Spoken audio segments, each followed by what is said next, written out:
Aloha. I'm so happy to be here today with my good friend, Rev Rachel Hollander. She's a fascinating person, and I know that you're going to love this conversation today. We, in grieving, use lots of terminology that may be correct and maybe not be correct. And Rev Rachel has quite a background and experience with depression. And I know I've known several people who said, well, as soon as they started grieving, they were really depressed and they needed to get out of it. And they've even gone to doctors and said, I'm depressed because I'm grieving. And the doctors give them antidepressants, and without really fully considering the whole picture.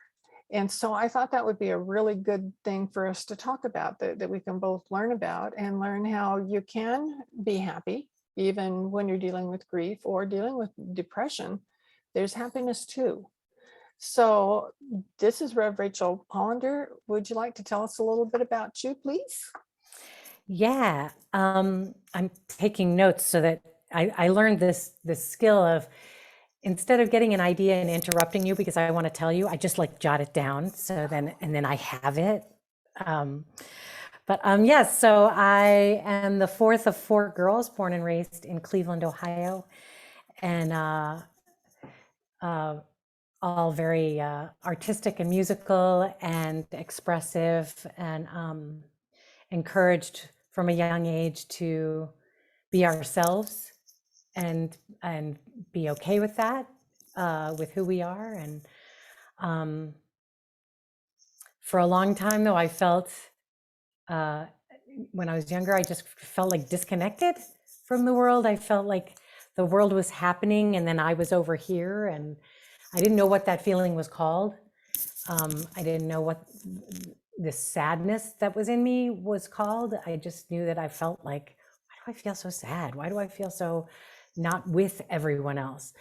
And then when I was 12, my dad, who was like the hero of my story, died suddenly. And then I had this hook. It was like, oh, I can say that I feel this way because my dad died. And so so that was sort of the beginning of the journey. I discovered, looking back, when I started working on my book, I discovered that I had a diary from when I was 10. So I was 12 when my dad died, but I found a diary from when I was 10 that actually said, I feel so depressed. And I don't remember knowing that word when I was 10. I do remember 10 being a really pivotal time. All that aside, so now I'm in my 50s, and I have written a book, and I've got a podcast, and I interpret theater, and I sing, and I teach, and I'm a minister, an ordained InterFaith, InterSpiritual minister, and I'm the proud dog mama of a wonderful creature named Maddie. Maddie's so beautiful, and I know she brings you so much joy in your life. And that's a really important thing too. We could talk about that, because there's something about the companionship of the unconditional love that Maddie shares with you. And it's really quite beautiful. Yeah, and as a matter of fact, just earlier today, we were renewing her emotional support animal status. We meet with a therapist online, and they check in with me. They don't check in with Maddie, but they check in with me. And I sometimes think that I'm Maddie's emotional support animal. We're a little codependent. It's okay. It's okay. We take care of each other. Well, can you talk to us about what's different about true depression and just feeling bad and grieving? Yeah. So when I wrote this, I've been writing this book forever. And when I finally published it, somebody asked me, so are you an authority on depression? And I said, well, I'm an authority on my experience of depression. I will speak about depression in general. However, I know that I don't know all there is to know about all of it. What I can say, though, is first things first is semantics are really important. To me, words are very meaningful. And so you'll never hear me say my depression, because it's not mine, or that I suffer from depression, because I do not suffer. I wrestle with it and I struggle with it. Most importantly, though, I live with it. I stay alive with it. So things like that make a big difference to me when talking about depression. You know, when people are talking with me and they say, well, you know, my depression, and I'm like, can I stop you right there? Because when we own something like my cancer, my anything, we are now taking ownership of that. And again, like I said, I think words have power, and there's something behind that myness, that ownership. When it comes to depression with grief, that is such a tricky thing, because there's sadness at grief and loss, and then there's depression. And I've lost many people that I love.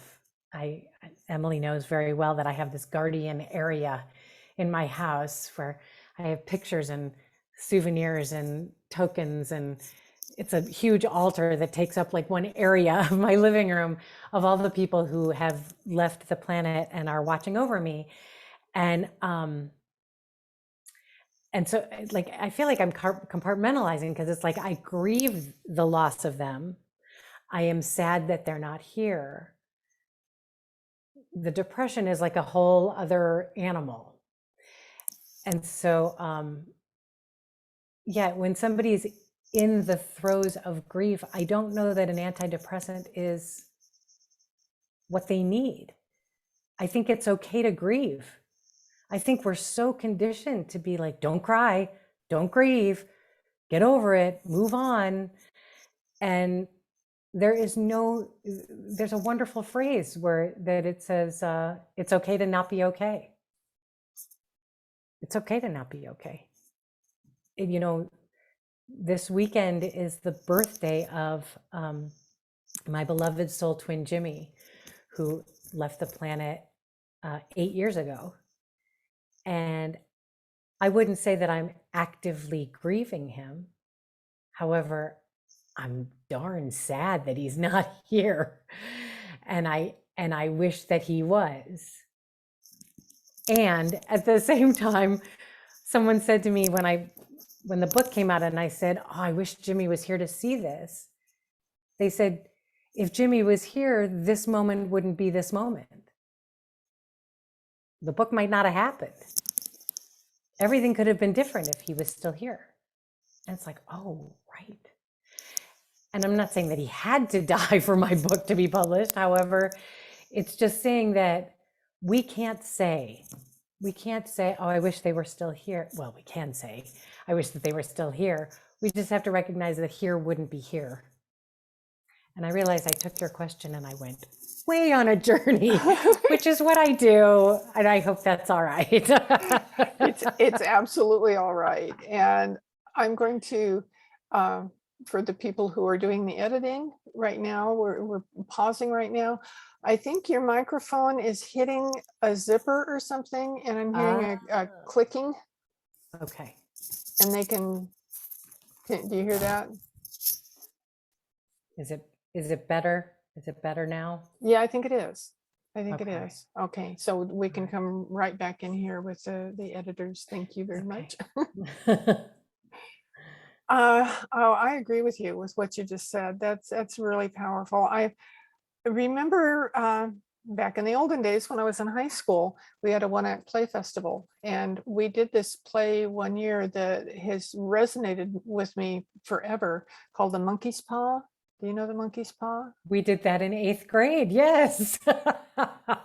And that I think, you know, back in those days, they were teaching us all a lesson, because essentially what The Monkey's Paw about, it's a grieving family, and they're grieving because, and I don't remember the details because that was a whole lot of years ago, but they were grieving their son, and they wanted him back so much that they just kept calling for him, praying for him, doing whatever they could to get him to come back. And finally, they heard him coming up to the door, and it suddenly dawned on them that the person, their son, who'd been killed in some sort of terrible, I think, industrial accident and was very mutilated, that if they opened that door, that was who they were going to see. Ooh, And wow. it has made me think. I reflect on that whenever I say, oh, I wish Ron could come back, or oh, I wish Jacques were here. I think no, they're right where they're supposed to be right now. We can't make things happen differently just because that's what we want. My mom and I were talking about that this past summer, because, she was saying how wonderful life is right now, and how hard sometimes it is to think about the fact that my dad is missing it. He's missing the grandchildren, and he's missing the fact that I have actually like done something really awesome in my life, and he's missing it. And so we had this conversation about the night that he died, because he had this like massive heart explosion, and he was playing tennis at the time, and he was actually gone before he even landed on the ground. And we both realized that had he survived that, he wouldn't have been who he had been. And that would have been almost worse, to have seen my dad, my vital, energetic, funny, boisterous dad, if he had survived that and had been bedridden, or had been, had lost some of who he was. That would have been, I think, even harder. The negotiation point is 10 minutes. I always used to ask God, like, couldn't you just give me 10 minutes? I would have liked 10 minutes to say, I love you and thank you. That's it. That's all I wanted, and that's hard. However, it's that negotiation of, it's kind of like with our pets, when we get so selfish at the end of their life and they're suffering, and it's hard for us because it's like, no, I want to keep them alive as long as possible. And Maddie and I have had long conversations about dignity. She's like, never put a diaper on me, Mom. So no doggy diapers. No doggy diapers. Oh, that makes me think of so many things. I was thinking of with Jacques. He was a lot older than I am, and he was a very vital, happy, energetic person, and people loved him for who he was. We had a actual professional melodrama theater where we lived, and they didn't really hire locals, they called them, but they would hire Jacques because everybody in the community loved him, and he could really make them laugh. And I still have people say, remember when Jacques had that pink tutu on from the Christmas show? So there were always things like that. So when his health started really going downhill at the beginning, he had so many people coming to see him and calling him and bringing him stuff, and very supportive. But the more he declined, the less they showed up. And when he could really have used them the most, nobody was coming around. Because they couldn't deal with what they were seeing, because he physically changed. He looked different.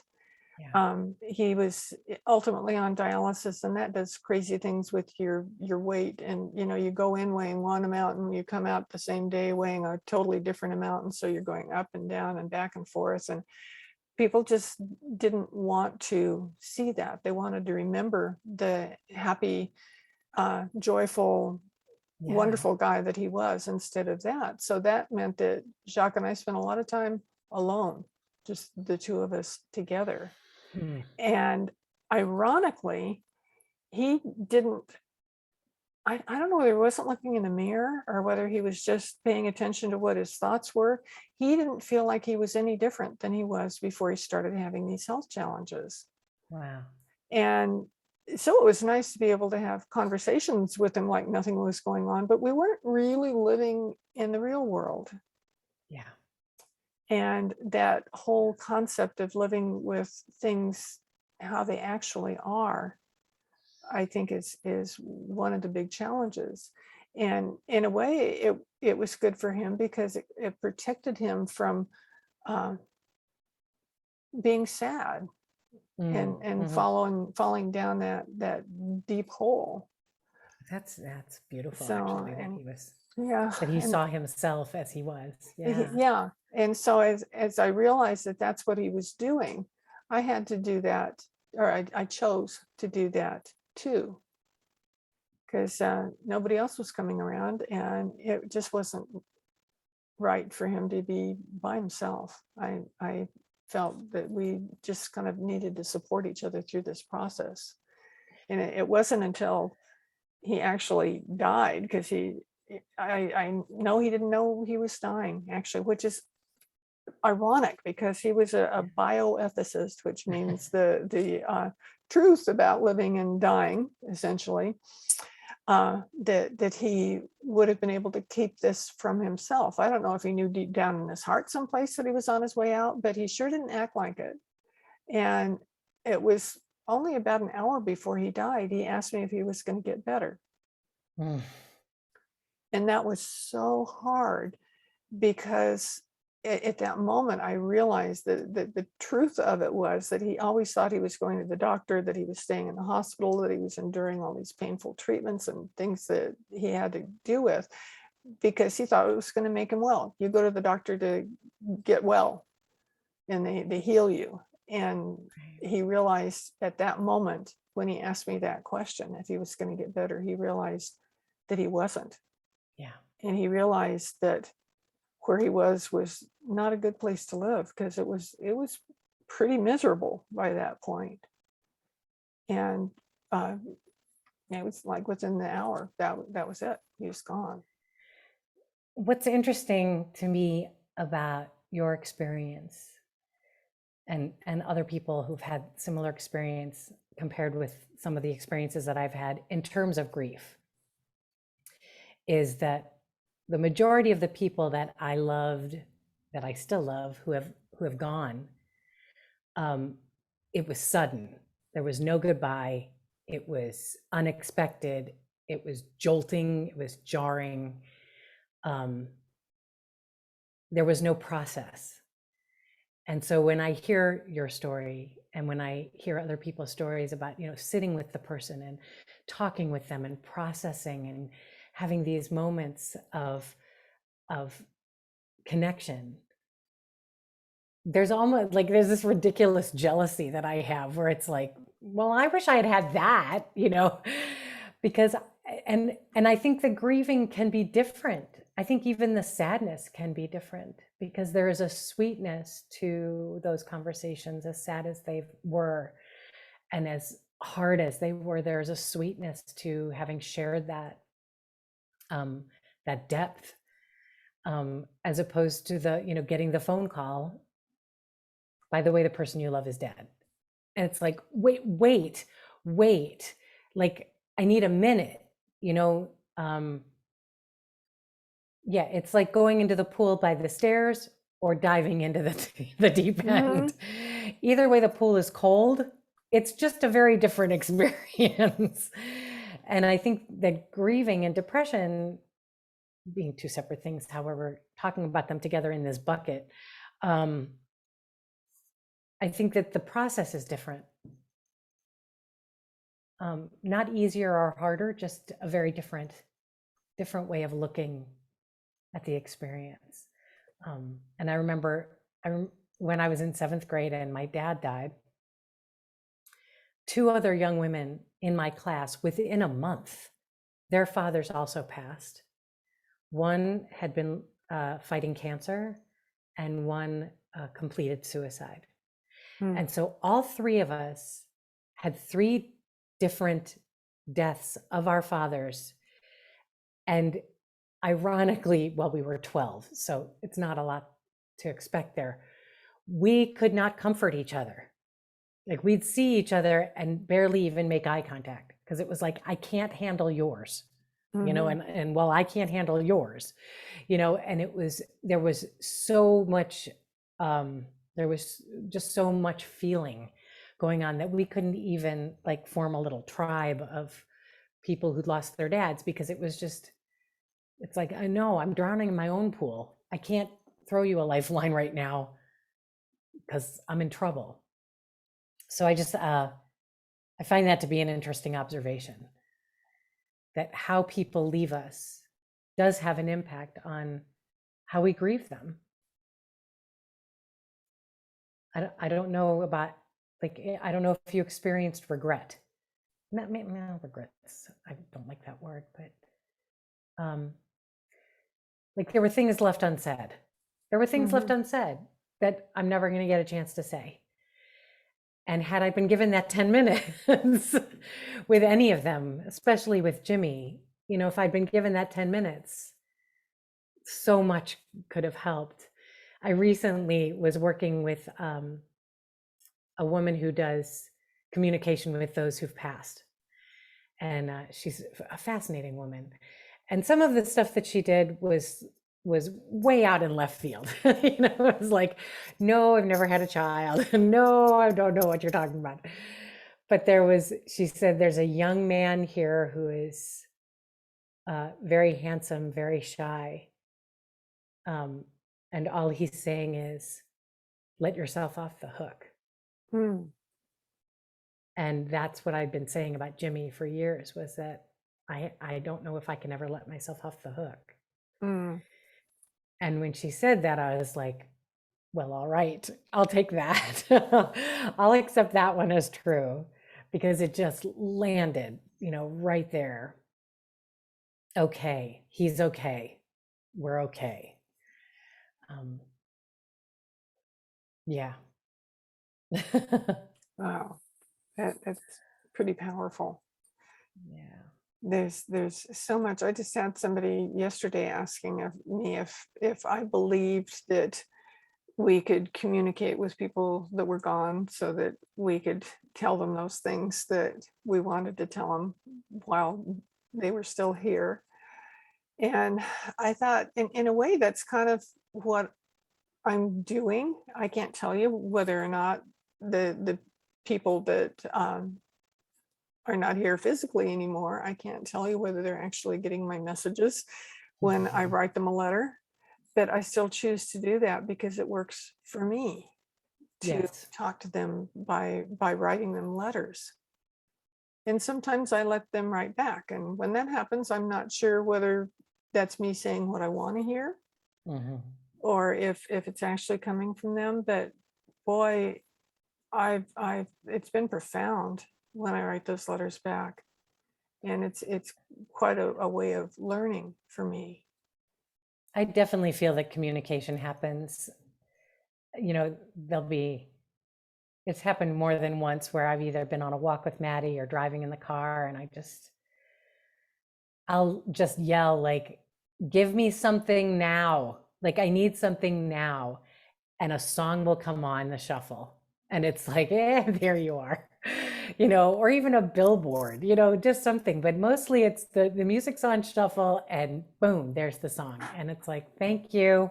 Thank you. I just needed to know that you were nearby. Thank you. And that means a lot to me.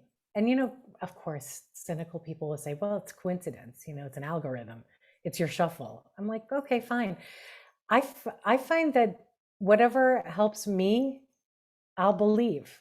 And whatever helps them, they can believe. It's okay. They don't have to believe what I believe.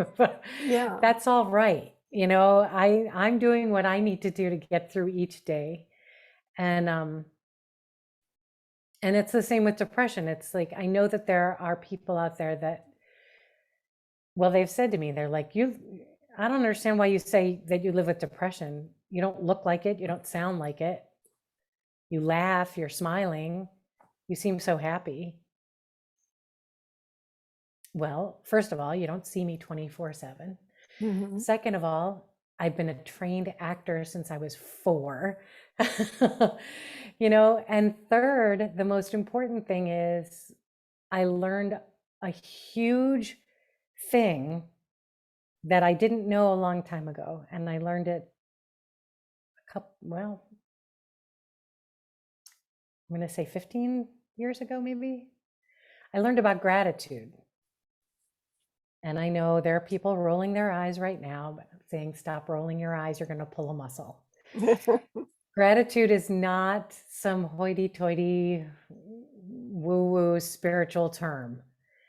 It is the lifeline that has saved my life. It is the thing that I hold on to. It is the thread that keeps me above the water. And it starts with the most basic. You know, at the end of every day, I write down at least 3 things I'm grateful for. And sometimes those are technology. Sometimes they're the color of the leaves today. Maddie is always on there. My mom's on there. I did laundry today. So I probably write that I'm grateful that I did adulting, because I did a lot of adulting today. I was a huge adulter today. You know, Dan Millman taught me this in 1996. He said, very offhand, he just said it and let it go. But he said, if you can't think of 3 things that you're grateful for at the end of the day, what are you doing here? What are you doing here?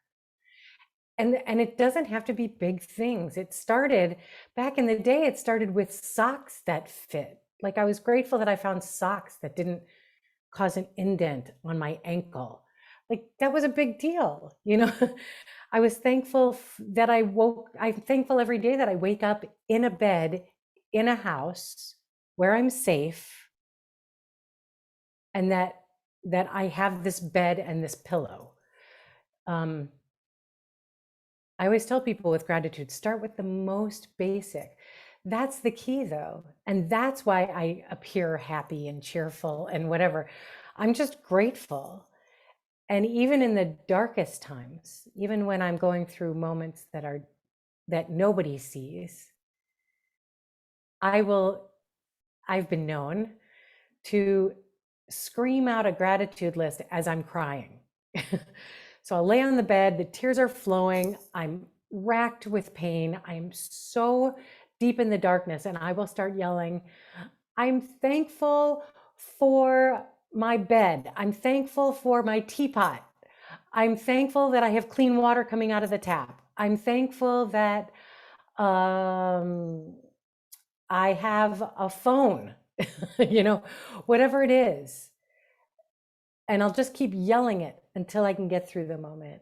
And so we were talking before we started about this quote about don't betray your grief. Don't feel like you're betraying your grief by experiencing joy. It's okay to laugh when you're grieving. It's okay. Actually, my mom shares this story that the night my dad died, the house filled with people. My dad was really well loved, and people were just stunned, and he was only 48 years old, and it was scary and weird. And for a good couple days, the house was just filled with people coming in and out. And at one point, my mom was talking to a friend, and she laughed. And someone said to her something like, I'm glad to see you're getting over it. And she was just like, what? You know, and it was this stunning reminder that people don't know how to deal with grief. It's okay that she was laughing. It was actually a blessing that she was laughing.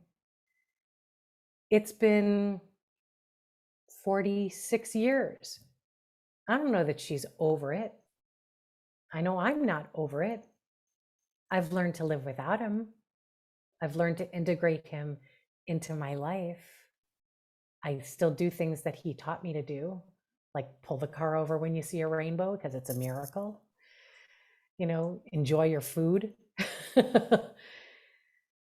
So that idea of it's okay to experience happiness, it's okay to laugh, it's okay to feel relief, even when you're deep in the throes of depression or grief or sadness. It's okay to enjoy an ice cream cone. You're not betraying the grief by enjoying the ice cream cone. Wow, that again, long journey. Thank you for letting me go on that really long journey. It's beautiful. It's absolutely perfect. I know gratitude for me changed my life. Mm. I was not going in a direction that I wanted to be going, and I had no idea what to do to help me out of it. And if my doctor had said, "Here, take these pills," and they didn't change anything, I did it because I was, desperate. I thought he must know that I need this, but it wasn't what I needed. What I did need was gratitude and expressing it, and that's just so incredibly important. And it's gotten kind of a bad rap lately. It seems like everybody's saying, "Oh, that you just that's like pie in the sky, and it doesn't really mean anything," but it does. It It just does. means everything in the world. And one of the things that I do when I write, and I write my gratitude every day, at least three things, frequently a lot more than that, but I always write at least three. And instead of just saying, "I'm grateful for the blue skies today," I say why. Mm, Because we see mhm. lots of pretty blue skies here in Maui where I live now. But I wasn't seeing blue skies when I lived in California. We Right. could actually, when we came down out of the mountains down into the San Joaquin Valley, the air was actually brown. Yeah. And I can remember when I was a child that the sky was blue, but it changed from that. And Mhm. lately over there, they've been having such terrible smoke that, yes, there's lots to be grateful about being able to see blue sky. Yeah. It's quite beautiful. And when I look at it like that, it's not just a simple, "I'm grateful the sky's blue." Right. There's a power behind it. There's a lot there. And if I can focus on the blue skies instead of the brown or smoky air, then my life's different because of the focus that I Yes. have. I write about this in the book. When I was in 1987, I was hospitalized in New York for depression, and I was just in such a I was in such a dark place. I, I look back on that and I feel for that version of me, because I was just untouchable. Nothing could reach me, nothing. And one of the nurses on the psych unit, doing her best, bless her, said to me, Rachel, if you end your life, you'll never see another rose. And I looked at her right in the face and I just said, I don't care. I don't care. And I didn't. And bless her heart, she didn't yell at me. She didn't shame me. She didn't should me. She just took my hand and sat with me and let me cry. And when I finally started learning what this word gratitude meant, I really felt for her, because I know she was trying her best, and I have learned how to not say that to somebody. It's just, I needed to learn to be grateful for the smallest thing. And so when you say it changed your life, it truly saved my life to be able to say, I'm grateful for this. I mean, I'm grateful for the depression. And that's kind of an insane thing to say, except that it's shaped me and it's taught me compassion and it's taught me patience, which I'm still learning every day. It's taught me how to listen. It's taught me how to stop doing. Um, and it's taught me how to be grateful for when it's not so loud. When the hum is not so loud, I'm very grateful. So it's, yeah, that moment just sits with me, because I just feel like I know what she was trying to do. I really do. And I just was unreachable at that moment. Um, However, I'm grateful to her for trying.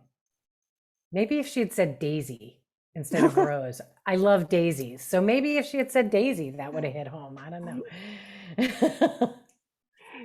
It's so wonderful that you did have someone who did try. Because I see so many cases that people get to be where they are because they there's nobody talking to them, Yes. Yeah. Yeah. and nobody and if they do talk to them, they don't talk to them about the truth. They don't talk to them about what's real. Well, it's scary to, there's a great story. It's scary to go in the hole with somebody. There's a great story from the West Wing, um, that Leo tells to Josh, and he just basically says, this guy falls in a hole, and a doctor walks by, and the guy says, "Hey, doc, can you help me?" And the doctor throws a prescription down into the hole, and then a priest comes by, and he's like, "Father, can you help me?" And he said, "Well, I'll pray for you." And he walks by, and then his buddy Joe comes along, and he goes, "Joe, man, I'm in this hole. Can you help me?" And Joe goes, "Absolutely." And he jumps down in the hole. And the guy goes, "Well, now we're both in the hole." And Joe goes, "Yeah, but I've been here before, and I know the way out." Oh, wow. And that is everything to me. We're so afraid to go there with somebody. We're so afraid to really let somebody just scream and cry and grieve and just be with them, not try to fix it, not try to make it better, not try to put a band-aid over a gushing wound. Just say, "Can I bring you a glass of water?" Bring them a glass of water. "I'm just going to sit here. You let me know what you need." And just feel with them. Because if we've been there and we know the way out, that's kind of why we're on the planet, is to walk each other home. It's to jump down in that hole and say, "I got this. I got this. Just you relax." And I think that that's such a key to healing, is letting us be unhealed for a minute. That's again why I don't correct anybody if they say my depression. I don't immediately go, "You shouldn't say that." I just sit with it. And then eventually, when we're at a place where we can talk about it, I bring up the idea of, what if you make it less yours and just how does that feel? Taking it out of you and putting it over there. And then you can get there. So yeah, I love that story. It always makes me cry when I see that episode. Yeah. It's so good. It's all, so much of it is perspective. Yes. You mentioned walking each other home, and Ram Dass wrote a book by that title. Yes. And he lived not too far from me, actually, here on Maui, and he died here when he transitioned. And as I read that book, I thought, boy, if we could all learn this lesson, is that we're all ultimately going to end up the same way. Might be a different process, but the end is the same for everybody. And we can either accept that and live our best lives while we can, Yes. or we can deny it and miss out on a lot of the life experience that we could have. Yes. And I know with both Jacques and Ron, who were the loves of my life, they both were. You think that's a singular thing? And I've had people say things to me that are like, well, you couldn't possibly love two people at the same time. And I say, how many children do you have? That'll teach them. Yeah. It stops them cold when I say that. Because as far as I'm concerned, there's more than enough love to go around all the time, everywhere. Yes. And when you can actually really truly focus on that love, then your life's going to be different. My life is certainly different. I learned very much about living in the moment, which is another one of those things that people say, well, that's just trite, it's corny. No, it's not. It's the best way. It truly is the best way to live. And it was the best way for Ron and I to spend those years together that we did, even in spite of what was going on. We weren't worried about what was ultimately going to happen. The only thing that we were talking about and enjoying was that very moment when we were talking about whatever we were talking about. And we were able to focus on the beauty of that. And it made all the difference in the world. when he was gone. And you mentioned something earlier, and I can't remember exactly how you said it, but of, your people that you were so close to that are no longer here physically.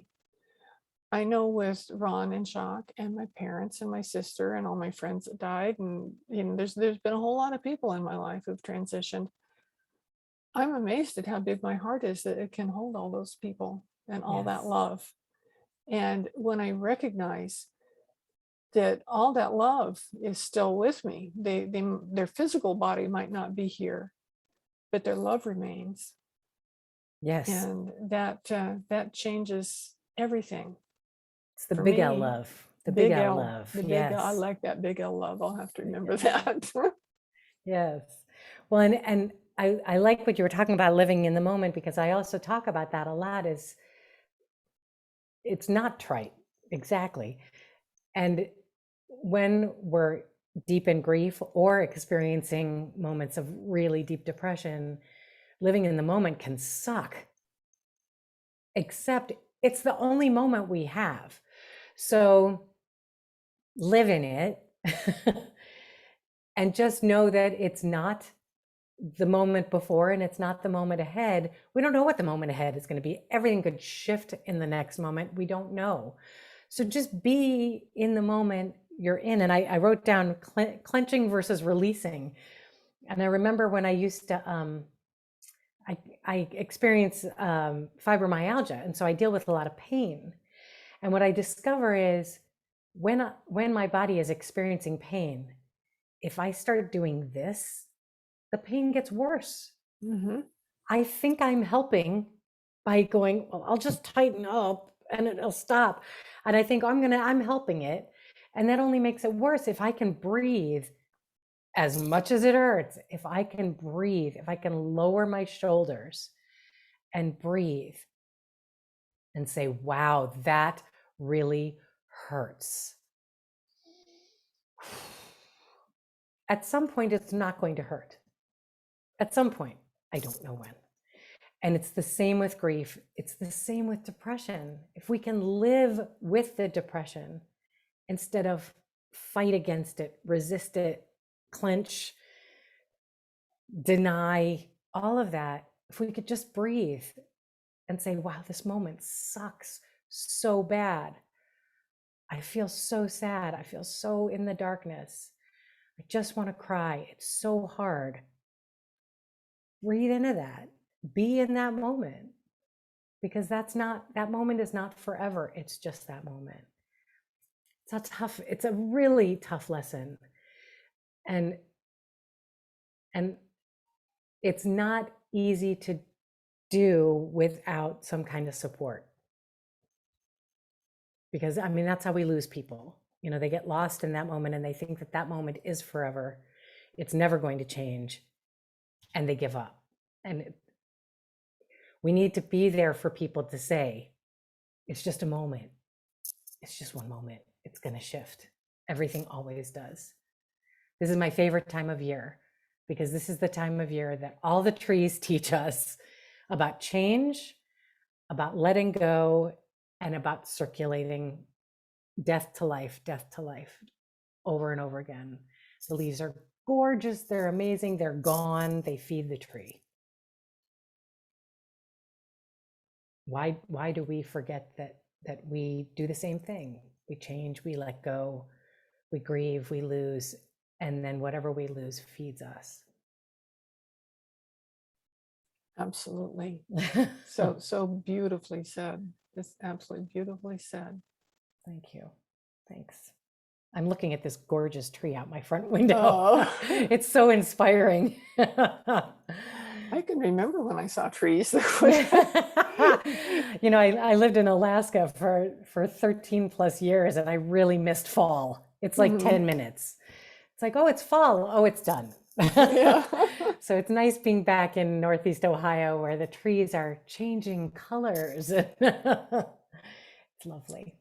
Oh, that's beautiful. And I love this wisdom that you're imparting to us. We can all get so much from it when we pay attention to this sort of thing. And and being in the moment, I know Ron taught me a lot about it because when I met him, that was the way he lived. And so when he'd see me not doing that, he'd say, do you see what's going on right now, or something like that, so I could examine it and figure it out for myself. And I truly did. It took a while, wasn't instant, but as I paid attention to it, I really did learn to live in the moment.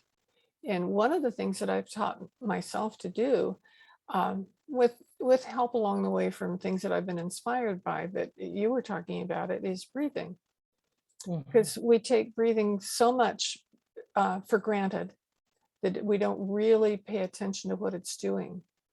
But I realize that if something it's starting up for me and I start to tense, if I can get in a position where I really can relax my body, and if I can lie down, that's even better, so that I can get totally relaxed, and then I let all the air out as far as I Mm. can, Mhm. and just stay that way for a moment before I take another breath in.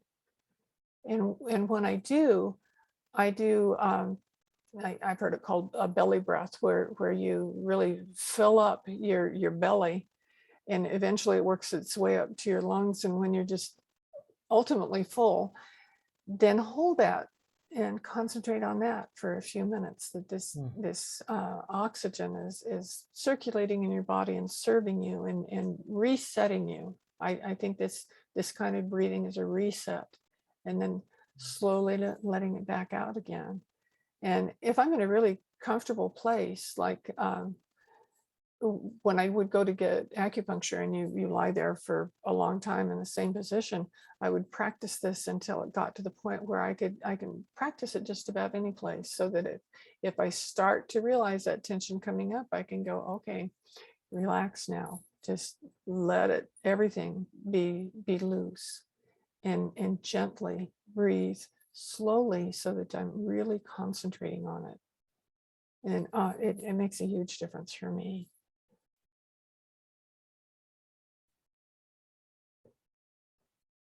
So thank you for reminding me of that.